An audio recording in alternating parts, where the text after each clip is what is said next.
At ito na nga, maya-maya pa ay bigla silang naghalikan at naghubad ng kanilang kasuotan. Oh my God!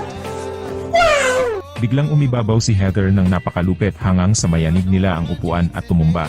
Pero walang makakapigil sa kanila at pinagpatuloy nila ang bombahan sa sahig ng kaligayahan. Sana all. Ang pelikula ay nagsisimula sa isang facility na tinatawag na Spiderhead kung saan ang ilang mga bilanggo ay nag-volunteer para pag-eksperimentuhan at pag-aralan ang kanilang mga emosyon. Isang mananaliksik na nagngangalang Steve at ang kanyang assistant na si Mark ay binigyan ang isang preso ng gamot na tinatawag na G46. At dahil dito ay halos mamatay sa kakatawa ang preso kahit na ang pinapakinggan niya ay isang nakakalungkot na kwento. Nang makita ito ni Steve ay sinabi niya na successful ang test na ginawa nila. Sa sumunod na araw ay ang isang preso na nagngangalang Jeff naman ang binigyan ng gamot na tinatawag na N40. Nang dahil dito ay nakakakita siya ng napakagandang tanawin at sabi niya na isang paraiso ang nakikita niya pero ang totoo ay tinitignan niya ang isang contaminated na lugar at magulo. Huwag mong subukan. Masisira ang buhay mo. Sa sumunod na eksperimento ay may kasama na siya na babae na may pangalan na Heather. Minsan ay hindi pa sila nagkita at ngayon na nagkita na sila ay medyo interesado na sila sa isa't isa. Ginamit ulit ni Mark ang gamot na N40 sa kanilang dalawa at pagkatapos ay nag-umpisa silang mabighani sa sobrang ganda at gwapo ng isa't isa. At ito na nga, maya-maya pa ay bigla silang naghalikan at naghubad ng kanilang kasuotan. Oh my God!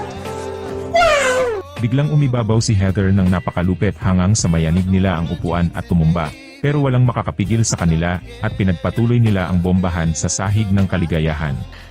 Sana all. Pinapanood sila nila Steve at Mark na tuwang-tuwa at di makapaniwala sa resulta ng kanilang eksperimento dahil success ito. Gustong ipagpatuloy ni Steve ang test at gusto nila malaman kung hanggang kailan tatagal ang effect ng gamot. Nang matapos ng magtampisaw sila Jeff at Heather, ay nakaramdam sila ng hiya sa isa't isa. Pwede na!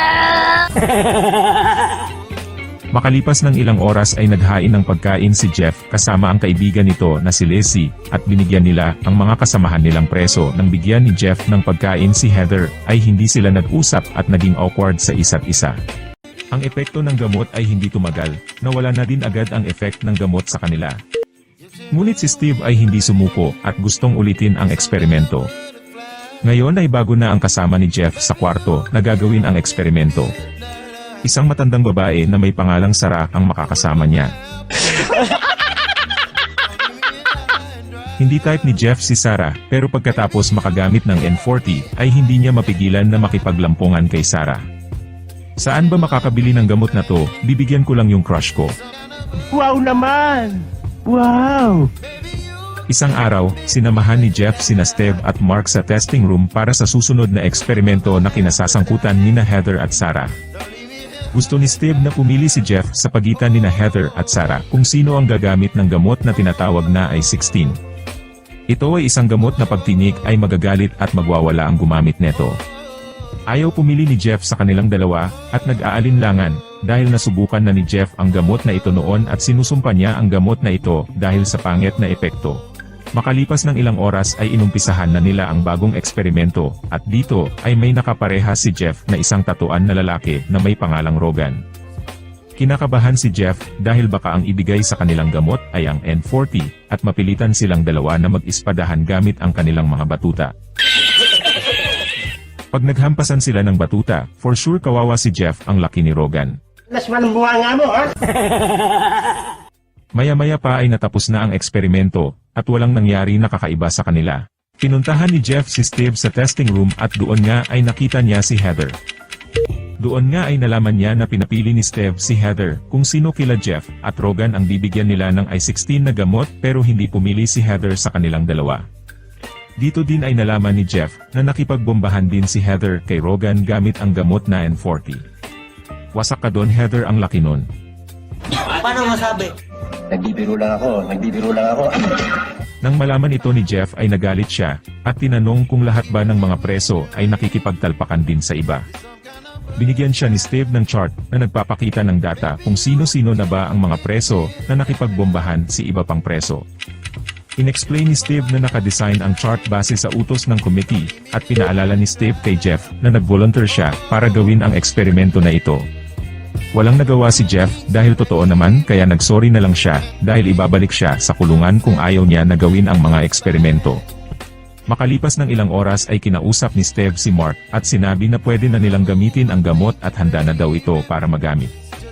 Nag-aalinlangan si Mark tungkol dito nang biglang sinabi ni Steve na kailangan nila subukan dahil ang gamot na ito daw ay makakatulong sa mundo para maging mas maayos. Maya-maya pa ay sinabi ni Steve na handa na siya subukan ang gamot at makikipagsapalaran siya. Nang biglang dumating si Jeff at nakita sila pero bigla nilang hininto ang kanilang ginagawa at sinubukang itago ito kay Jeff kaya nagpanggap na lang si Jeff na hindi niya nakita na ginagawa nila.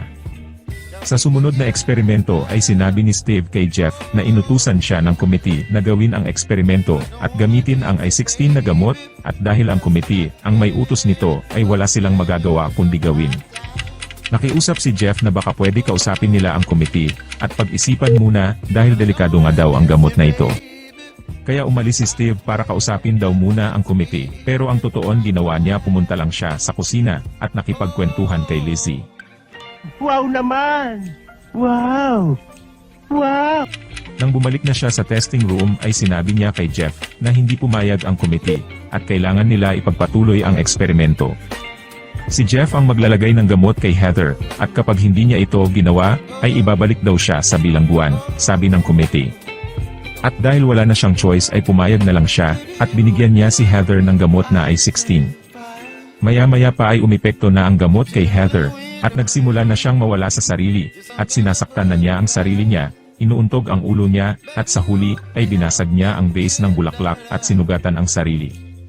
Nataranta si Steve kaya tumakbo siya agad sa testing room para i-check si Heather at nang tumatakbo siya ay di niya alam na nahulog ang susi niya sa sahig. Sinamantala ito ni Jeff at kinuha ang susi at tinignan ang notebook ni Steve at nakita niya ang isang chemical formula na tinatawag na OBDX at may Amnesty Pharmaceutical logo sa papel.